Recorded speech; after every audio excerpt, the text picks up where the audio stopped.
Fala galera, tudo bem com vocês? Mais uma videoaula gravada, né? Sinto muito, não vamos fazer ao vivo hoje, né? Mas vai ser rapidinho, tá? Eu não vou corrigir os exercícios da aula passada, tem pouca gente fazendo, então a correção que eu faço, se tiver alguma coisa errada, eu faço o feedback direto, tá? Eu prefiro fazer assim do que ficar fazendo a correção. Vai ser rapidinho, nós vamos continuar estudando Getúlio Vargas. Não é um assunto que era para ser visto rapidinho, tá? Mas é um assunto que a gente precisa ver e com certa aí rapidez por conta do tempo que a gente tem, né? E etc. Então hoje nós vamos começar o. Opa, peraí que eu. Vai. Bom, nós vamos iniciar o Estado Novo de Getúlio Vargas. Por que a gente fala Estado Novo, pessoal? Porque é o terceiro período do governo Vargas, tá? Ele começa, vamos lembrar aí, com o governo provisório, né? 1930, ele depõe o presidente junto com os seus amigos, com as pessoas que ficam junto com ele, né? E então ele começa a governar. E nesse governo provisório, ele fala que é provisório porque é só até sair uma constituição, né? Aí teve a Revolução Constituinte de 32 dos paulistas, né, que perderam militarmente, mas ganharam politicamente, porque 2 anos depois, em 34, sai a primeira constituição do governo do Getúlio Vargas, né? Lembrando que ele entrou no poder para fazer uma nova constituição. Isso estava levando muito tempo e estava complicando as coisas os paulistas queriam voltar pro poder, né? Falaram assim, pô, esse cara aí tirou a gente do poder, né? Que eles revezavam com Minas e tal. E tirou eles do poder, e o Getúlio, mesmo assim, não estava muito interessado em fazer uma nova Constituição, mas ele fez em 34, e a Constituição de 34 ele ganhou numa eleição indireta, ou seja, que não teve participação de toda a população, né? Ele ganhou e ia ficar até 38, quando ele sairia e entraria o próximo presidente. E aí tudo bem, foi onde a gente parou no nosso governo constitucional do Getúlio Vargas. Então hoje a gente começa o Estado Novo, a ditadura de Vargas, tá? Então isso tudo aí a gente já falou, tá? O governo, a única coisa que a gente não falou aí que é o relembrando, né? Que teve bastante leis trabalhistas, eleitorais, né? Mais direitos civis da população. Então as coisas ele teve algumas melhorias sociais durante o governo provisório e constitucional, né? O constitucional é após a Constituição de 34. Pois bem, pessoal, como o Getúlio prometeu ali uma eleição para 38, né, para quando ele saísse do poder, os grupos começaram a se organizar em partidos políticos, né, e também em outros grupos políticos e tal, para disputarem essas eleições, certo? E agora nós vamos ver que grupos são esses, porque eles estavam se preparando, né? Falaram assim, bom, a gente pode ganhar uma eleição e o Getúlio vai cair fora, né? Um dos grupos que a gente vai falar aí, pessoal, é o integralismo, tá? O integralismo, galera, é a versão brasileira do fascismo. Lembra que nós já falamos de fascismo italiano? Né? O fascismo italiano, antiliberal, antidemocrático, ele é autoritário, totalitário, e aí tem a versão alemã do fascismo, que é o nazismo. Então, cada lugar vai acabar tendo a sua versão do fascismo, tá? Na Espanha tem o franquismo e tal. E no Brasil vai ter a ação integralista. Nunca chegou ao poder, que bom. E eles tinham essa inspiração fascista, tá? Então ele era anticomunista, o comunismo era algo que rondava a política aí, né, dos países desde a Revolução Russa de 17, né?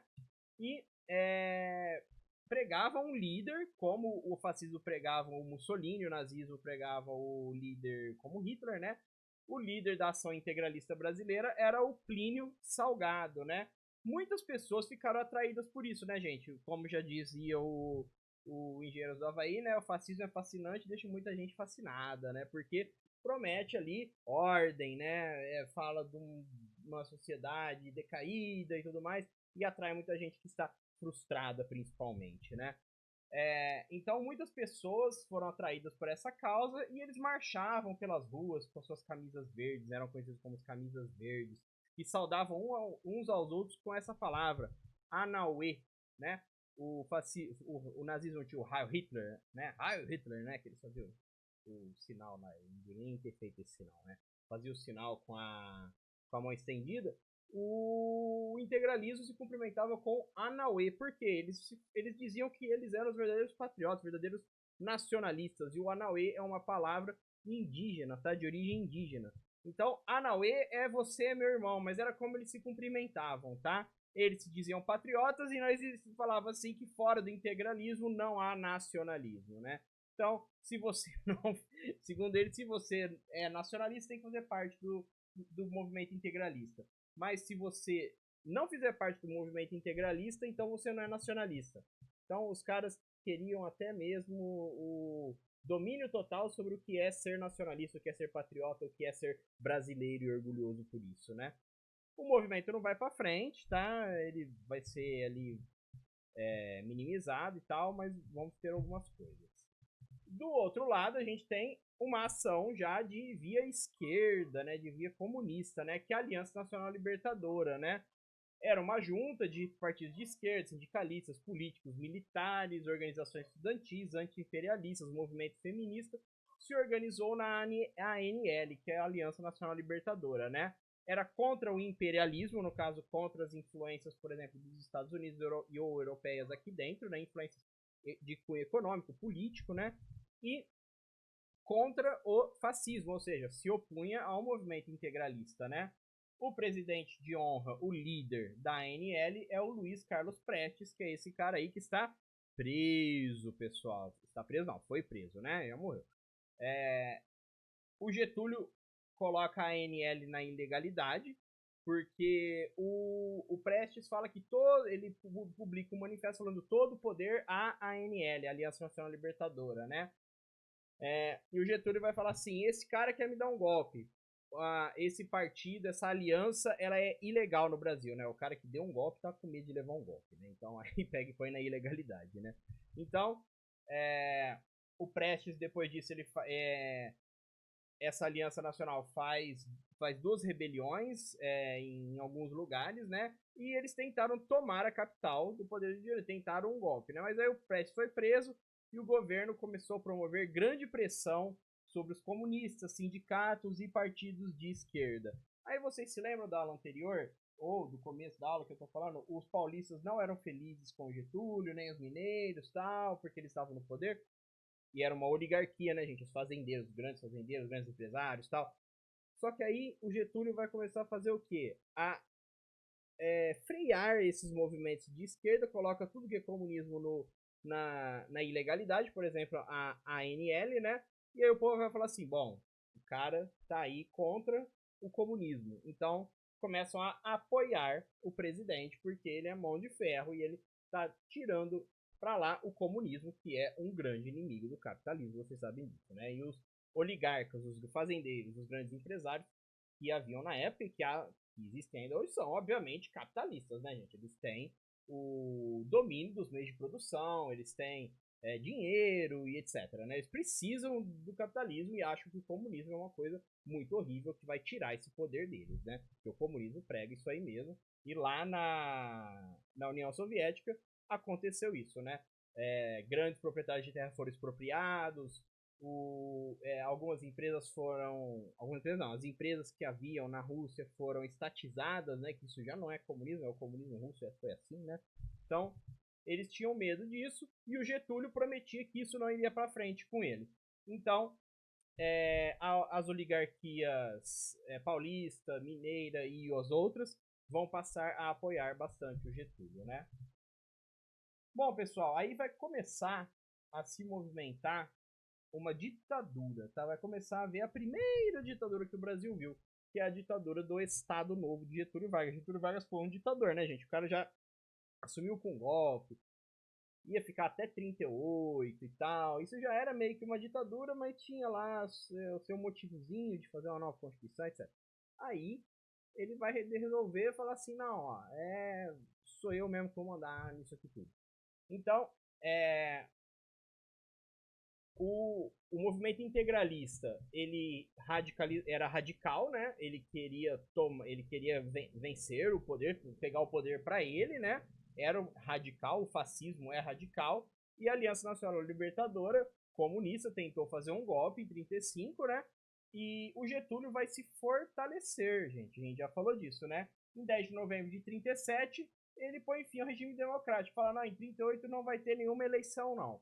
Ele fecha o Congresso Nacional mais uma vez e institui a primeira ditadura que houve no Brasil, tá? Desde a implantação da República em 1889.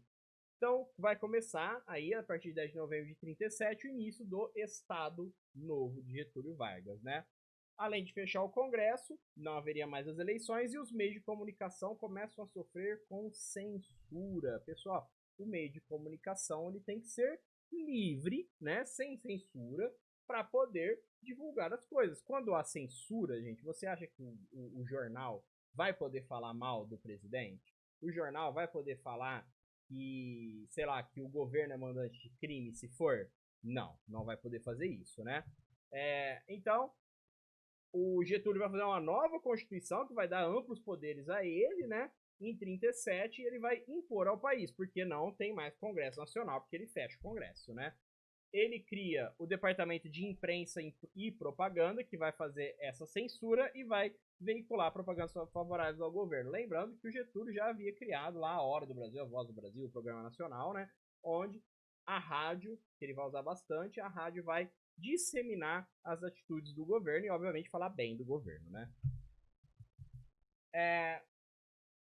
O Getúlio, durante esse período, durante todo o seu período, ele vai, apesar dele ser um ditador e tudo mais, vão haver avanços no Brasil, tá? O Brasil vai avançar economicamente, o Brasil vai avançar no sentido trabalhista e tal, mas no sentido político o Brasil regride bastante, né?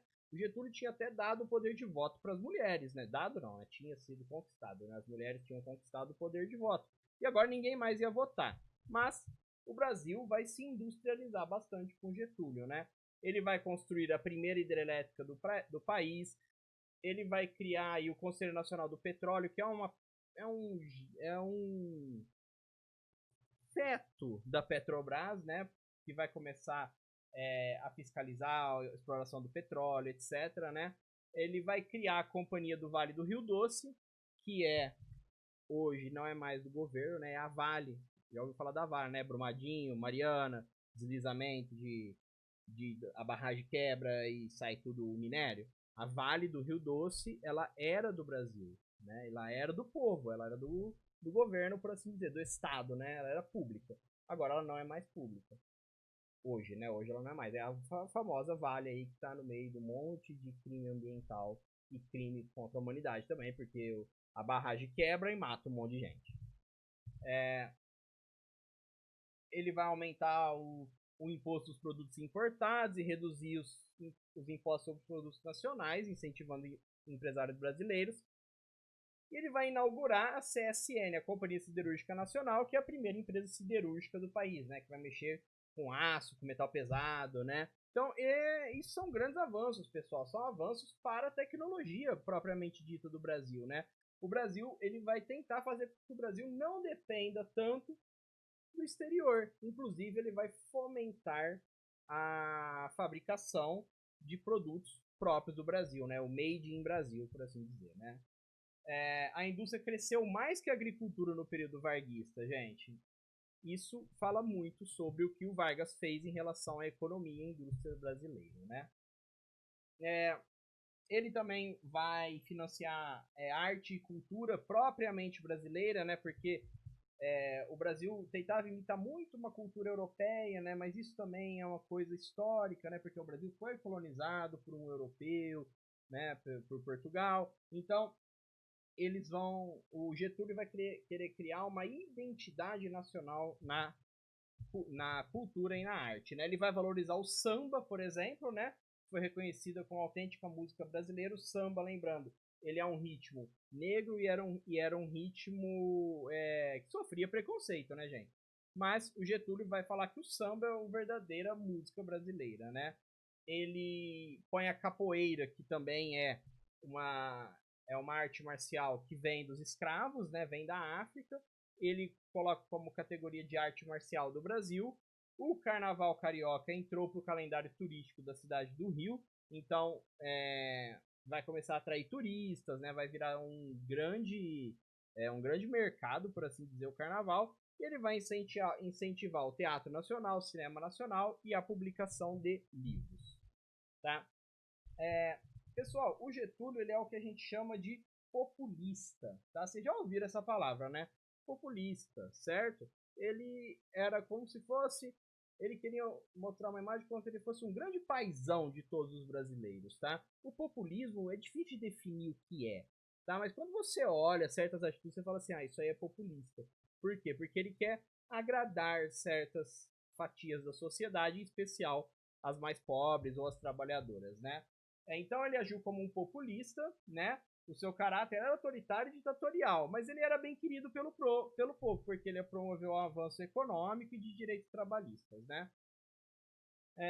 Bom, em 45 foi o último ano do Estado Novo. Em 45 também foi o último ano da Segunda Guerra Mundial, né? O Getúlio já estava 15 anos no poder, certo? Apesar dele promover a industrialização, direitos trabalhistas, incentivar a arte e a cultura, os direitos políticos da população foram suspensos, a oposição foi perseguida, havia violência policial, censura à imprensa e propaganda política favorável ao governo. Então, assim, é uma faca de dois gumes a coisa aqui, né? O tal do Getúlio Vargas. Ele vai promover grandes avanços, tá? Inclusive no sentido político, até ele romper com tudo isso e começar o Estado Novo, né? Mas ele vai promover avanço na indústria, né? Avanço nas artes, na cultura, né? Ele vai avanços trabalhistas, né? Ou seja, os trabalhadores vão começar a ser mais valorizados, mas por outro lado, ele suspende os direitos políticos, ele persegue quem discorda dele, ele censura a imprensa, não tem mais votação, ele fecha o Congresso. Então, assim, né, por um lado, ele faz coisas boas, por outro, ele faz uma coisa terrível, que é implantar uma ditadura no país. Bom, pessoal, o Getúlio, né, ele, como vocês viram, ele estava querendo fazer o Brasil avançar, né?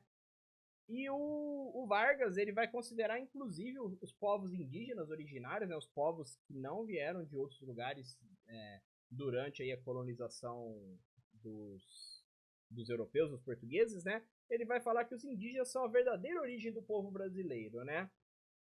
Ele faz isso não porque ele é bonzinho, porque ele é um cara bacana, né? Um cara que gosta dos índios e tudo mais. Não por isso. Ele tinha um projeto chamado Marcha para o Oeste. O Brasil era bastante desenvolvido aqui, mais na faixa litorânea, aí, né? São Paulo e tal. E a parte ali do centro-oeste, o norte e tal, não era tão desenvolvida. Era meio precisava ser desbravado, por assim dizer, né?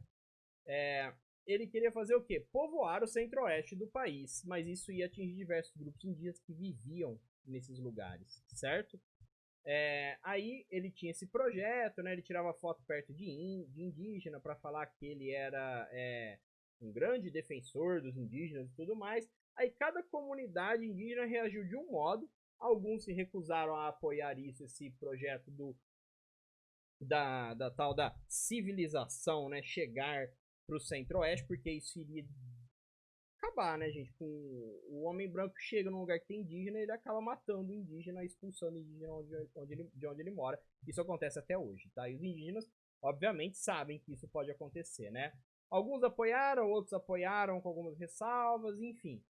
Mas aí o Getúlio cria reservas indígenas, né, onde os indígenas pudessem preservar seu modo de vida e sua cultura. Só que ele cria essas reservas, só que muita gente não respeita essas reservas indígenas, invadem e, enfim, expulsam os indígenas ou fazem coisas ainda pior com eles, né? Isso acontece até hoje, tá? Bom, em 42 o Brasil entra na Segunda Guerra Mundial ao lado dos aliados, né, impulsionado pelos Estados Unidos. Gente, se você for pensar bem, o Getúlio, ele flertava um pouquinho ali, né, com a Itália fascista. Eu não vou falar da Alemanha nazista porque não perseguia judeu em si, né? Mas ele gostava de uma autoridade, ele gostava de ser o líder do país, né? Então ele flertava com a Itália ali, né? Mas os Estados Unidos vão chamar, né, a América para ser do lado dos aliados, né? Não só chamar, né? Vai chamar, né? Entendeu como vai chamar, né? Não, vai chamar. Então, o Getúlio vai entrar na guerra, o Getúlio não, o Brasil, né? Na figura do presidente do Getúlio Vargas. O Getúlio Vargas em si não foi pra guerra, né? Vai mandar algumas expedições, né? As Cobras Fumantes, por exemplo, para a Segunda Guerra Mundial. Eles vão participar da Segunda Guerra a partir de 42 ao lado dos aliados. Lembrando que os aliados eram os Estados Unidos, Inglaterra, França e a União Soviética, né? Então, o país, né, o Brasil lutou contra os países do eixo, que era a Alemanha e a Itália, né? Em 45, o Vargas, todos os presos políticos, né, que era a galera da ANL e tal, vão receber anistia, ou seja, o perdão, né, vão ser soltos. E aí, em 45, ele convoca eleições para presidente, deputado federal e senadores. Novos partidos políticos que estavam proibidos foram formados. Então, finalmente, o Getúlio saía do poder e ia devolver o poder ao civil, à população, que ia poder votar, né? Entre os partidos criados, quem se destacam? O Partido Social Democrático, que defendia os princípios da democracia liberal, a obra de Vargas, formado por partidos conservadores. Vai ser criada a União Democrática Nacional, que defendia o liberalismo econômico, mas também eram antigetulistas, antitrabalhistas e anticomunistas, né? Então, já flerta aí com o fascismo um pouquinho, né? Porque era antitrabalhista, anticomunista, né? Vai surgir também o Partido Trabalhista Brasileiro, o PTB, que se identificava com Vargas e defendia os direitos sociais e trabalhistas. E por fim, o Partido Comunista vai sair da ilegalidade e vai ressurgir, certo? Que defendia ideais de esquerda comunistas, né? E aí chega ao fim do Estado Novo. A UDN lançou. A UDN é aquele partido mais conservador lá, né? Antitrabalhista, anticomunista, né? A favor do liberalismo. Ele lança o Brigadeiro, né, gente? O Brigadeiro não é um doce, não. Ah, o presidente era doce? Não, o Brigadeiro, porque ele fazia parte da aeronáutica, né? Ele tinha uma brigada, entendeu? O Brigadeiro Eduardo Gomes, a presidência da República. O PSD, que contou com o apoio do PTB, ele apoia a candidatura do ex-ministro de Vargas, o general Eurico Gaspar Dutra, o famoso presidente Dutra, tá? No meio disso tudo, pessoal, surgiu um movimento chamado queremismo, né? Durante a campanha eleitoral, muitas pessoas apoiavam o presidente no poder, que é através da frase nós queremos Getúlio. Por isso que é queremismo, porque nós queremos, entendeu? Queremismo, né? Eles queriam que o Getúlio ficasse no poder ainda, porque lembrando, ele era uma figura carismática, ou ele era populista, né? Então a galera queria que ele ficasse no poder. Os políticos da UDN, os comandantes do exército, ficaram muito preocupados com isso daí, né? Com esse queremismo, né? Ou vai que esse cara fica no poder de novo, dá outro golpe aí, né? E fica lá. Então, o povo da UDN vai fazer um golpe militar em 29 de outubro de 45 e vai tirar Vargas do poder. O Vargas meio que não liga muito, tá? E aí tudo indicava que o candidato da UDN ia vencer as eleições. Mas aí o Vargas, deposto, né, vai divulgar um documento, que ficou conhecido como ele disse, que apoia o general Eurico Gaspar Dutra, né, que acaba vencendo as eleições e põe fim à ditadura de Getúlio Vargas. Pessoal, então, aula longa, desculpa, longa. Né? O Getúlio ele vai ser um ditador, ele vai sair do poder depois de 15 anos do poder, tá? 15 anos de avanços, muitas coisas aconteceram, né? Entrou na guerra, tal, mas ao mesmo tempo também com retrocessos, especialmente o político, que depois ele devolve, né? Ele devolve, não vamos falar que foi bonzinho de devolver, não é isso, né? Teve pressão, né? Inclusive dos próprios Estados Unidos, de estar lutando contra países autoritários, né? Então ficou meio esquisito. E ele devolve os direitos políticos aos cidadãos, tá?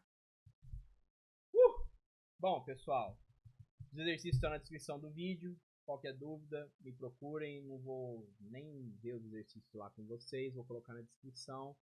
Então é isso, galera.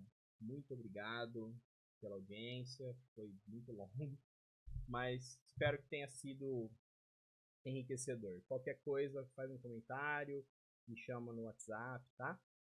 Então é isso aí, galera. Um abraço pra vocês e falou!